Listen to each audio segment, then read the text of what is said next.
और हिजाज न्यूज से मैं हूं आकाश न्याजी। गुजरात का इलाका कोटला एक दफा फिर मैदान जंग बन गया। कोटला बरादरान एक बार फिर एक दूसरे के सामने आ गए।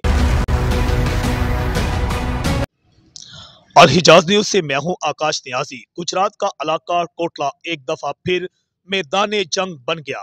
कोटला बरादरान एक बार फिर एक दूसरे के सामने आ गए और इस सिलसिला में एक प्रॉपर्टी डीलर पर फायरिंग करने और उससे बत्ता वसूल करने के इल्जाम में साबिक मशीर वजीर आला पंजाब चौधरी नईम रजा कोटला और उनके साथ साथियों के खिलाफ संगीन मुकदमा थाना कुकराली पुलिस ने दर्ज कर लिया है।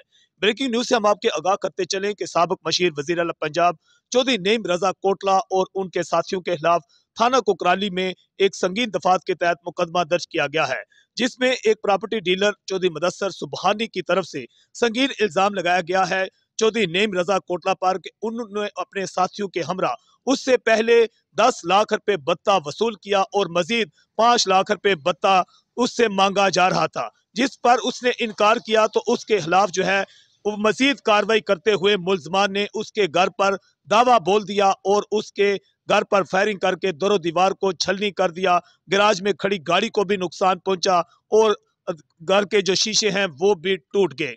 थाना कुकराली पुलिस ने चौधरी नईम रजा कोटला और जिन साथ साथियों के खिलाफ मुकदमा दर्ज करके तफ्तीश का आगाज कर दिया है।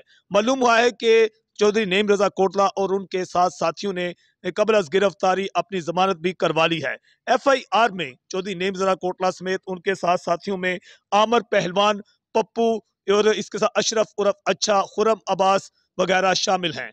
मुल्जमान की गिरफ्तारी के लिए छापे भी मारे गए हैं। ताहम हालात की संगीनी के पेश नजर कोटला में एलीट फोर्स की भारी नफरी भी तैनात कर दी गई है। अल हिजाज न्यूज से मैं हूं आकाश न्याजी।